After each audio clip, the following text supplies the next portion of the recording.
Hello बच्चों, let's read the question. Here question given is four groups of students are studying with different samples of alkali metal halides as given below. Group A NaCl, Group B NaBr, Group C KCl, Group D KBr. तो question में क्या है? If all the four groups dissolved 0.1 moles of their salt in some water and then treated with the excess of acidified AgNO3 solution, then which of the following statement is correct or is or are correct regarding the mass of precipitate formed?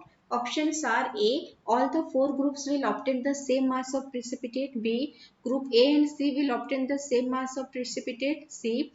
Group B and D will obtain the same mass of precipitate. D. Group A and B will obtain the same mass of precipitate. Okay.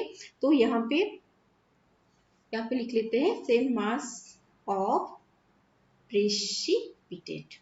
Okay तो question क्या given है कि four group से ABCD जिनको different samples दिया गया है salt का अल्कली मेटल हाइलाइट्स का उसको रिएक्ट करना है उसमें वाटर में और excess of acidified silver nitrate solution में फिर देखना है कि मास ऑफ प्रेसिपिटेट कितना फॉर्म हो रहा है.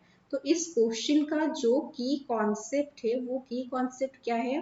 की कॉन्सेप्ट है कि हमें रिएक्शन लिखना है और रिएक्शन में हम देखेंगे कि क्या प्रोडक्ट फॉर्म हो रहा है और अकॉर्डिंगली हम क्या कह सकते हैं कि कितना मास ऑफ प्रोडक्ट फॉर्म हो रहा है, किस किस का सेम हो रहा है डिफरेंट हो रहा है वो हम निकाल सकते हैं. ठीक है तो सबसे पहले हम क्या करेंगे? सबसे पहले देखेंगे ग्रुप ए में हमारे पास है NaCl.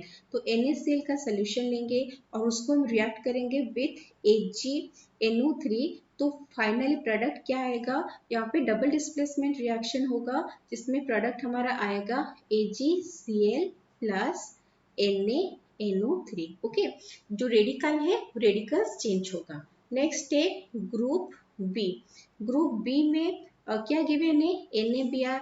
तो NaBr plus AgNO3 it will give rise to AgBr plus NaNO3. वही सेम डबल डिस्प्लेसमेंट रिएक्शन है. ठीक है नेक्स्ट देखेंगे ग्रुप सी में क्या सैंपल है? ग्रुप सी में है KCl plus AgNO3 it will give rise to AgCl plus KNO3. ठीक है सिल्वर क्लोराइड और potassium nitrate. Then group D में हमारे पास क्या है? KBr है पोटेशियम ब्रोमाइड. तो KBr plus AgNO3 silver nitrate देंगे. Then it will give rise to AgBr silver bromide plus KNO3 potassium nitrate. तो हम देखेंगे तो प्रोडक्ट क्या फॉर्म हो रहा है? ग्रुप ए में सिल्वर क्लोराइड है, ग्रुप सी में सिल्वर क्लोराइड है सेम है. ग्रुप बी में सिल्वर ब्रोमाइड है और ग्रुप डी में भी सिल्वर ब्रोमाइड है, ये सेम है.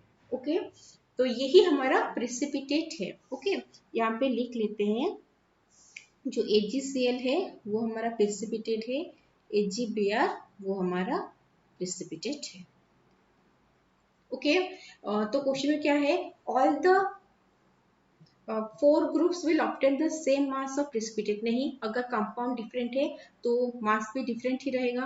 नेक्स्ट है group A and C will obtain the same mass of precipitate. Group A में सिल्वर क्लोराइड प्रेसिपिटेट है, ग्रुप सी में सिल्वर क्लोराइड. तो ये स्टेटमेंट हमारा करेक्ट है. ओके 1 मोल निकल रहा है सिल्वर क्लोराइड का तो ऑफकोर्स मास भी सेम ही होगा. Groups B and D will obtain same mass of precipitate. Group B में सिल्वर ब्रोमाइड है 1 मोल, ग्रुप D में भी सिल्वर ब्रोमाइड है 1 मोल. तो दोनों का मास ही सेम रहेगा क्योंकि वह दोनों में ही 1 मोल है. तो ये वाला ऑप्शन जो है वो भी हमारा करेक्ट है. Group A and B will obtain the same mass of precipitate. नहीं ग्रुप A में सिल्वर क्लोराइड है, ग्रुप A में सिल्वर ब्रोमाइड है. So they will not obtain same mass of precipitate. तो ये जो क्वेश्चन है कि which of the following statement are correct regarding the mass of the precipitate form, correct answer क्या होगा? correct answer होगा option B and option C. Okay, I hope you understood well. Best of luck.